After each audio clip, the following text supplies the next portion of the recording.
Hey guys, welcome and ting and ting and ting. And I'm back with another video for you, and someone suggested that I watch this video here, alright? And this one is called Sanskrit versus Slavic. Now I'll be honest with you, I have no clue what Sanskrit is, and I'm guessing I'm about to find out now.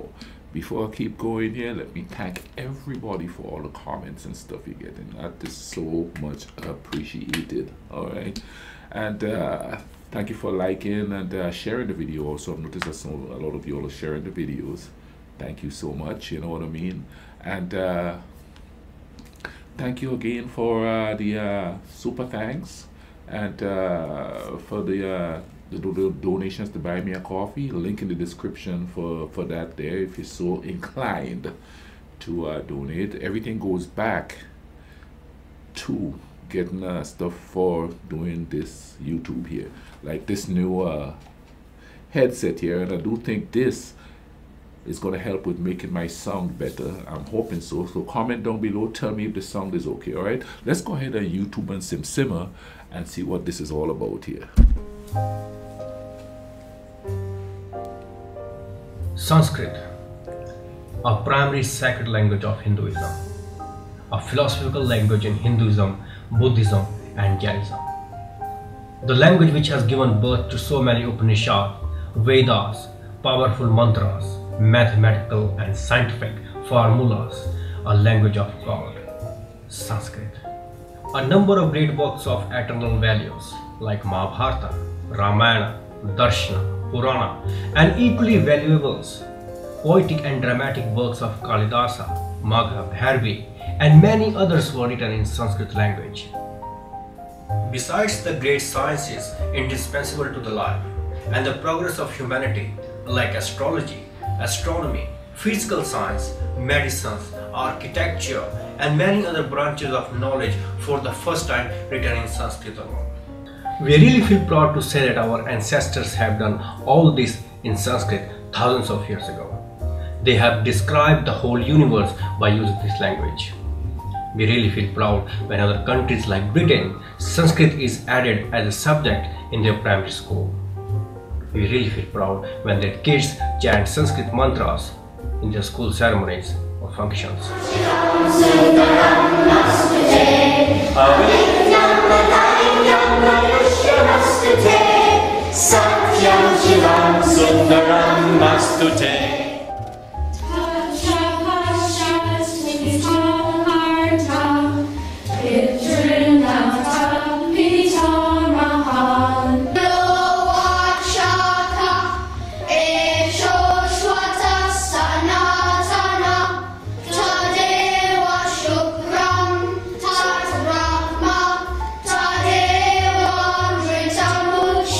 We really feel proud when others do something in this language. They are so mesmerized by this language that they use it everywhere in their everyday life, like tattoos, movies, serials, in their language, everywhere. Now the question comes, what do we Indians do for or by this language in our own life and in our own country? Sanskrit is on verge of extinction in India. Our language, our mother language is dying and we are just letting it die. Today our English speaker is considered more civilized person than a Hindi or Sanskrit speaker. This is what we have become. Sanskrit is not part of our schooling anymore. Sanskrit is not part of our life. Sanskrit is not part of our language. That is a shame. A language that has given so much to this world is dying in its own country and we are just letting it die. That is a shame. You know, I totally understand trying to keep things alive and all of that. Totally get it. It's good to know your history. It's good to know your lineage, your ancestry and all of that. No, I'm not dropping light on him saying that the Sanskrit language is dying. But you know, the other day I was thinking about me going back home to the island. I haven't been back to the island since 1986, right? When I go back home, things are going to change. Things are going to be so different. There's going to be more buildings. The people are generally the same. The language, though English, is going to be different. Because the slangs and stuff that we used years ago when I was there, it's probably not the same now. And over the years in my lifetime, we've had influences from everywhere. We've had Cubans on the islands, we have Russians on the islands, we have Libyans on the island, we've had Iraqis and Iranians living on the island during the socialist government and stuff. And of course, before them, we had a lot of British people there, a lot of Europeans from like the more industrialized European countries coming, like Germany and France and Italy, and you know. And then during the revolution, we had like Cubans and Russians and Libyans, and you know. Isn't it funny how the politics is dictating who is coming to your island at any point in time in your history? And this comes back to what I was trying to say here. Things change. So things will die out. It's good to be proud of somebody being great coming from where you are, and that's fine. There's a lot of great people that come from my country. T. Albert Mary Shaw, E.M. Gary, Morris Bishop. Yeah, that's part of my history there, and that's kind of cool. But to pump it up to where they seem to be this omnipotent person or thing to make myself feel good. I feel good when any human being does something to progress humankind, be it black, white, European, African. It doesn't matter to me. If it benefits humankind, then who cares who made it?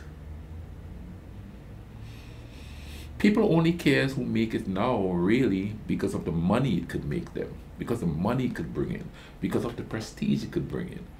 You know what I mean? And I hate to put it this way, but this is what we're living in now. You know, nobody's doing something for selfless reasons anymore. There's a saying that goes around here that says, give without expecting anything in return. Those are the people who are promoting that type of ideas, the people that's going to take stuff from you and don't contribute anything to the community or the society as a whole. But you know, I understand where he's coming from, and he's worried that that is dying, but things are going to change. The ethnicity of people are going to change in certain regions because people will migrate. It's been happening through the years. And then again, you have to ask yourself, who is pure what if there's so much migration going on around the world? As I read somewhere, and I don't know how true it is, but it said that, I do believe it's Attila the Hun, I do believe, or was it Genghis Khan, or one of them, their DNA is in like 70% of the people in the world. So how could you say I'm pure this or I'm pure that? Because 70% of the people in the world encompasses different races and stuff like that. So, but let's get back to this. I understand. And I'm going to say it again so nobody get upset. I understand what he's saying about that. We have adopted Western culture so much that in some part of India, English is their second language. And we are taught that this particular state has 100% literacy rate. Why? Because they speak English, which has nothing to do with our Sanskrit or Hindi language. That is a shame. Many East European countries and European countries have adopted Western culture. They dress like Western, they eat like Western, they dance like Western, but they haven't left their mother tongue, mother language. They still love to write, speak and listen in their own language. They haven't adopted English language yet. It doesn't mean that they are uneducated people. They are good in technologies, good in inventions, good in sports, in everything. And they use the same language what we use. Most of the people watching this video don't know that in countries from Yugoslavia and in Russia, a common language is used, which is so similar to our language that almost third word that comes out of their mouth is from Sanskrit. I came to know about this in the beginning of this year when I was planning to travel around Eastern Europe. And before traveling, I thought to learn some words and meaning of their language so that it's easier for me to find their places, read road signs, food types, etc. And when I was learning this, I realized that these words were from Sanskrit. As I have learned Sanskrit, that's why I immediately noticed it. The style of writing their language is similar to our Sanskrit. Their countings are 75% similar to our Sanskrit language. There are so many similarities that it's hard to believe in first sight. As we don't speak Sanskrit and their way of pronunciation is different, that's why we couldn't ever find that their language and our language are identical. So as a proof, let's have a look here. In our Sanskrit, our countings are something like this. Eka, Dvai, Tri, Chatur, Panch, Ses, Sapt, Ast, Nav and Das. So now let's have a look in their language. How do they say? Eda, Dvi, Tri, Chitri, Pit, Sist, Sedam, Osam, Divit, Tisit. Also the style of making a sentence in their language is similar to Sanskrit. Here I am going to focus on Serbian and Croatian language. In Sanskrit, if I have to say I go, how am I going to say that? I'm going to say Gachami. Gacha means to go, me means I. So I is represented by me. So Gacha plus me, I go. So if I have to speak the same thing in Serbian or Croatian language, I'm going to say idam. Ide means to go, ma means I. So ide plus ma, idam. In our language we say me for I. In their language they use ma for I. Second, if in Sanskrit I have to say you go, so how I'm gonna say that? I'm gonna say gachasi. So gacha means to go, si means you. So gacha plus si, you go. In Serbian and Croatian language, I'm gonna say ideš. So ide means to go, šo means you. So ide plus šo, ideš, you go. We use si in the end, they use šo in the end. The only difference is I.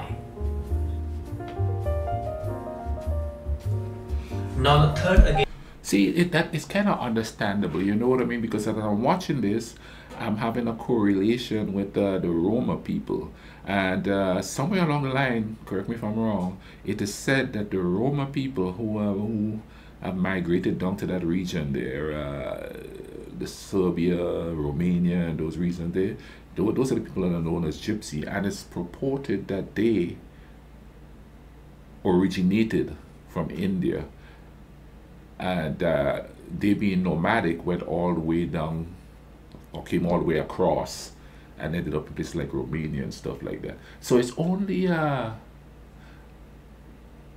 there's probably a hybrid, inadvertently a hybrid of language that seeped its way into the language that was there at the time. Like for instance, I'll give you an example. When the slaves were brought to the islands, they were mixed up. If they speak the same language, they're not on the same plantation. That was so that there is no rebellion or uprising or anything like that. However, out of that comes stuff like Creole and Patois. And I know even now today on the island, a lot of the words that we say that a lot of us probably just think it's just another English word on the island is just something that came from the slave trade, that the slaves sort of created themselves so that they could communicate with each other and know what's going on the plantation and who is in trouble, who needs to run, how to get away. You know that kind of stuff? So they need to communicate. So out of that comes this hybrid language in a sort of way. And this is another thing when we go back to again, nothing is really pure. Everything is mixed in with something. There's no way we've been living on this earth. And even if it's just the last 2,000 years, come on now, there's all kinds of changes there. At this point, I'm more concerned on the fact that we're here. We're going to have to get along. Otherwise, we're going to be miserable. Look around here. War here. We don't want this land here. This person is trying to take over this person and terrorizing them. I'm richer than you. I'm the biggest, strongest country. You're nothing. I'm going to just tell you what to do. You know what I mean? Or I'm the weakest, I'm weaker than you, but I'm going to do some little terrorist acts and stuff like that. We were here first. We the original man. We originate this. I get all of that. That's cool. It's good to know where stuff has come from. That's where I like history. However, see back into reality here. You understand what I'm saying? Thing? We here right now. And I don't know if things aren't looking good or if the news medias, and I'm not blaming the news media. I'm absolutely not blaming the news media, because the news media is feeding us what we want to be fed. Yeah, believe it or not, we dictate what comes onto the news. That's why we have so many catchphrases and so many words that are specifically used, like changing the narrative, and everybody's saying that, changing the narrative, and blah blah blah blah blah blah. That's polititalk. That's what I call it, polititalk. Let's get back to this here, because I'm rambling. Okay. If I have to say we go in Sanskrit, how I'm gonna say that? I'm gonna say gachama. So gacha means to go, and ma means we. So gacha plus ma, gachama, we go. Gachama, we go. In Serbian and in Croatian language, how I'm gonna say that? I'm gonna say idemo. So ide means to go, mo means we. So ide plus mo, idemo, we go. Idemo. We say mo, they use mo, which is almost the same pronunciation. At the end of this video, I have given some words from Sanskrit and their language to show more similarities between our languages. Sanskrit is our language. Sanskrit is our culture. Sanskrit is our identity. Let's not just feel proud what our ancestors have given to us and to this world, but also learn it. Let's keep this language alive. Let's keep Sanskrit alive.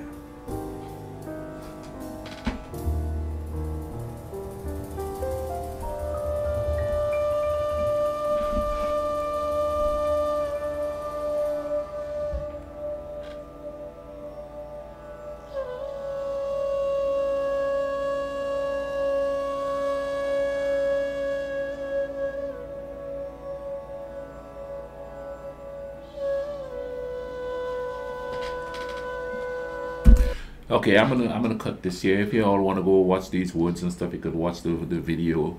The link is gonna be in the description and thing. You know what I mean? This kind of like falls in line with one of the themes of this channel. We're not that different. We're not that different. We all, over the years, we've all taken something from each other and make it our own, and project it out to society or the world as it's our own. And a lot of the times it's not. It's something we learn from another culture. It's something we learn from other people, other civilizations. The mathematical system we use, it all comes from everything that we have that means anything to this existence of mankind has come from all over the world. Just because some people take credit for it doesn't mean that they did it. It's as simple as that. So we could sit here and we could argue and we could say, you know, oh, I did this, I was here first and I was this and all of that. I see it as we're here. How we gonna get along? That's one. Number two is, oh man, I had a bullet point in my head here that totally lost me. But the point is, we're not that different. We should be able to get along if we break it down to the most common denominator, that we are human beings.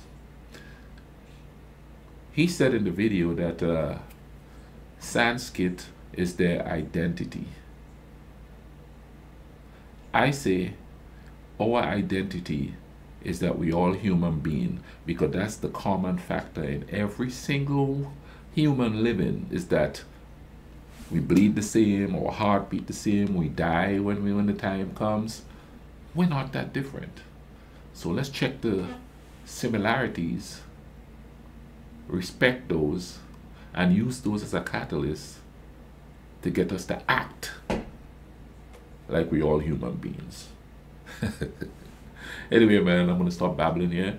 I'm gonna leave links up here so that you guys could go watch videos that I have reacted to about the Slavic people and stuff like that. In the meantime, y'all take care of each other, alright? Cool runnings.